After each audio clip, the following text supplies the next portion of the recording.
이제 국내 ERP 도입의 성공 사례를 설명해 드리겠습니다. CR푸드를 사례로 선정하였는데 설명해 드리기 전에 CR푸드에 대해 간단한 설명을 드리겠습니다. CR푸드는 건강식품이 건강한 사회를 만든다는 모토로 설립된 각종 시리얼 및 쿠키 등을 제조, 판매하는 기업입니다. CR푸드는 건강식품 선도 기업으로 성장해 간다는 목표를 가지고 있는 기업으로 ERP를 도입하기 전에는 자재 소요량이나 생산 수량, 생산 실적 및 월 경영 분석 자료 데이터 자체가 많이 불안정하다고 자가 진단하였습니다. 이를 통해 회사가 나아갈 방향에 대해서 객관적이고 정확하게 진단할 수 있는 자료를 얻을 수 있다고 판단하여 2015년 영림원 ERP를 도입하였고 2019년에 스마트 팩토리 지원 사업을 통하여 영림원 K시스템 AC2로 업그레이드를 하였습니다. ERP를 도입한 후 실시간으로 자재 소요량, 월 생산 실적 및 경영 분석 자료가 정확한 데이터로 산출되어 많은 도움을 받았습니다. 그리고 ERP에 PDA를 연동함으로써 실시간 재고 관리가 가능해지고 매월 정확한 제조 원가 산정과 거래처, 제품별 손익 분석이 가능하게 되었습니다. ERP를 통하여 각 부서의 모든 데이터를 통합 관리하게 됨으로써 체계적인 업무 방식이 도입되어 효율성의 증대를 가져올 수 있게 되었습니다. 이렇게 CR푸드가 ERP 도입으로 성공할 수 있게 된 요인으로는 첫 번째, 영림원 ERP가 CR푸드의 성장에 맞추어 시스템을 업그레이드할 수 있는 환경을 꾸준히 제공해 주었다는 점. 두 번째, 중소기업을 위한 정부 지원 사업인 스마트 팩토리 지원 사업을 통해 보조금을 지원받았다는 것. 세 번째, 위의 과정을 통해 영림원이 최신 ERP를 자금의 부담 없이 도입할 수 있었다는 것이 있습니다. 다음으로 해외 ERP 도입의 실패 사례를 설명해 드리겠습니다. 폭스마이어의 사례를 실패 사례로 선정하였는데 폭스마이어는 미국의 대형 약품 도매업체로 1996년 매출은 51억 달러로 미국에서 네 번째로 큰 약품업체였지만 96년 8월에 파산하였습니다. 폭스마이어는 ERP 시스템 도입의 목표인 비용 절감, 재고 회전율 제고, 수주 제고, 업무 효율화 등의 달성을 위해 도입하였지만 6,500만 달러를 투입한 것에 비해 시스템 구축 후 ERP 시스템이 제대로 업무를 지원하지 못해서 기간이 핵심 요소인 유통산업에서 무너지게 되었습니다. 폭스마이어의 실패 원인으로는 첫 번째, 잘못된 시스템 용량 상정이 있습니다. 폭스마이어는 잘못된 시스템 용량 상정으로 인해 가동 후 잦은 시스템 다운으로 업무가 제대로 수행되지 못하였고, 두 번째, 기존 시스템과의 인터페이스가 지나쳐 통합 시스템이 아닌 과거 시스템이 구축이 되어버려 제대로 통합 시스템을 구축하지 못하게 되었습니다. 세 번째, 무리한 창고 자동화 투자로 인하여 자금 유동성이 어려웠다는 점입니다. 그리고 네 번째, 사용자 교육에 소홀하여 실무선에 혼란을 초래하게 되었고 업무와 시스템이 따로 운영되는 최악의 사태를 가져오게 되었습니다. 앞에 전체적인 내용을 통해 ERP 도입의 장단점 및 고려사항을 설명해 드리겠습니다.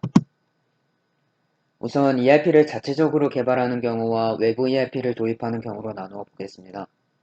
ERP를 자체적으로 개발하는 경우 장점은 개발 초기 사용자 요구에 만족, 사내 인력을 통한 비용 절감, 사용자 및 관리자의 관심을 쉽게 받을 수 있다는 점이 있습니다.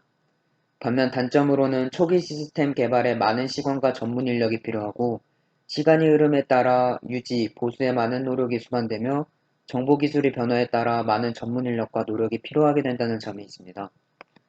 다음 외부 ERP를 도입하는 경우의 장점에는 표준화된 프로세스를 통해 자연스러운 BPR이 가능하고 SI 업체 및 컨설팅 업체의 도움으로 지속적인 유지, 보수, 개선이 가능하며 첨단 IT 기술을 쉽게 받아들일 수 있으며 선진 경영 프로세스를 익힐 수 있다는 점이 있습니다.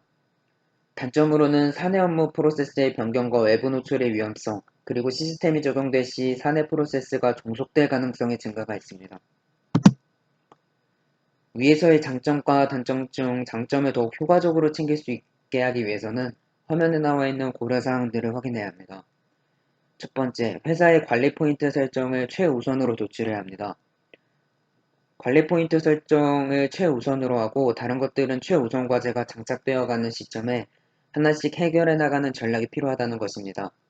두 번째, 도입 예산과 운영 인력 등 인프라를 체크해야 합니다. ERP 도입은 돈과 관련되어 있기 때문에 회사의 규모 등을 고려하여 인력, 자원 등을 꼼꼼히 체크해야 한다는 것입니다.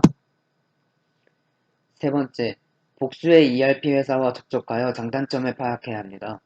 세네 개의 ERP 회사와 접촉하여 요구사항, 컨설팅 방향 등을 논의하고 회사에 적합하다고 생각하는 회사를 압축하여 의사결정을 해야 한다는 것입니다. 네 번째, 회사 구성원들과의 최적의 의사결정을 통하여 선정해야 합니다. 임직원들이 의사결정에 참여하여 공감대를 형성하는 것이 중요하며 특히 재무, 물류, 생산부문 담당자들 간의 의사소통이 중요하기 때문에 TFT를 구성하여 최적의 의사결정을 해야 한다는 것입니다. 마지막으로 성공적인 ERP 도입의 조건에 대해 설명하고 발표를 마치도록 하겠습니다. 첫 번째, 기업 내 통합이 우선되어야 합니다. 기존 업무의 완전한 개편이기 때문에 의식의 전환이 없는 개편은 오히려 역효과를 낳을 가능성이 있고 특정 부서의 추진만으로는 이루어질 수 없는 것이 ERP이기 때문에 모든 구성원의 적극적 참여와 이해가 필요합니다. 두 번째, 변화에 대한 개선 의지가 우선시 되어야 합니다. 조직의 운영 방식부터 조직 자체를 변화시킬 수도 있기 때문에 과거의 관행으로부터 벗어나고 최적의 프로세스로 발전하기 위한 변화 관리를 지속적으로 수행해야 합니다. 세 번째, 거시적 관점이 요구됩니다.